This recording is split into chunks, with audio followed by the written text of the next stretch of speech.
Hi, everybody. It feels so good to be talking to people.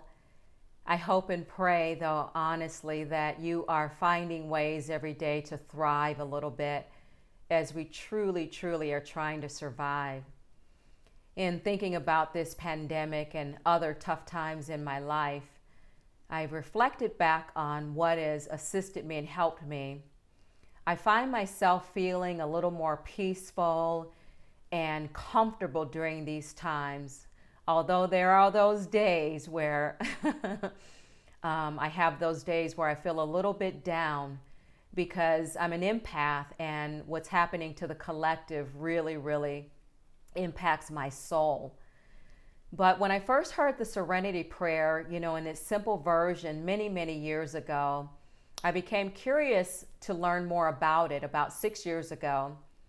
And investigating it, I found that there was actually a much longer version that I had realized existed. And on top of it, with the long version, there are actually several versions of the long version. And I think the distinction is the fact whether you choose to call out God in the prayer or not, or you just call out a higher power.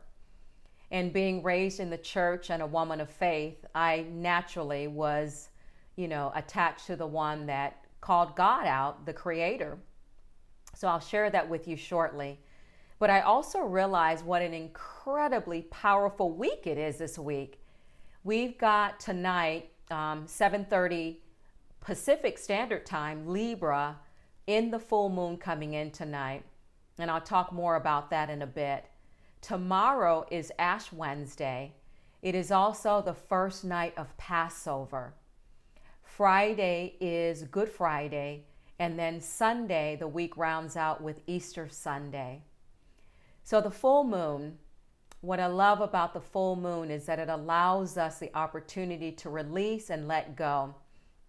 The moon brings out wacky energy and uncomfortable energy in us to help us look at what's working and what's not working in our lives. A full moon also gives us the opportunity for manifestation because as we come to the realization of what it is that we want to let go of, in those moments we decide what we actually do want more of. So this full moon in Libra is in the 7th house. Libra represents our 7th houses, and that is all about relationships. How potent for this time, right? When we're sequestered with loved ones and friends or roommates, or solo like me, where you have to work on the relationship that you have with yourself. So as we go through this powerful week, I hope that you find yourself praying more, trusting more, and really hanging on to the hope that we have. There are lessons and blessings in this time, and we will come to discover what those are if you haven't already. So the Serenity Prayer, here it is in its full length. This is a prayer that I close out my conversation with God each day that I pray. I close it out with this prayer. And again, the words for me during this time give me that peace and assurance that I hope that it may bring you.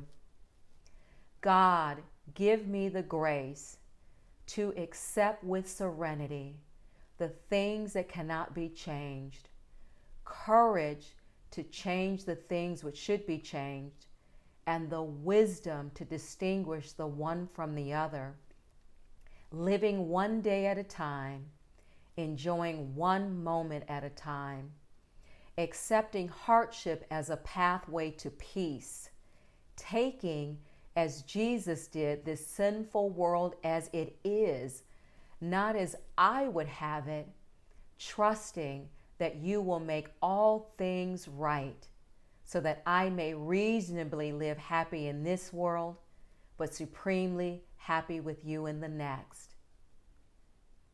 And I end it with amen. I hope this prayer brings you some solace and some peace. Maybe there's a sentence or word that you can attach to that'll help you as we go through this very trying and difficult time. I leave you with wisdom, love, and of service. Namaste.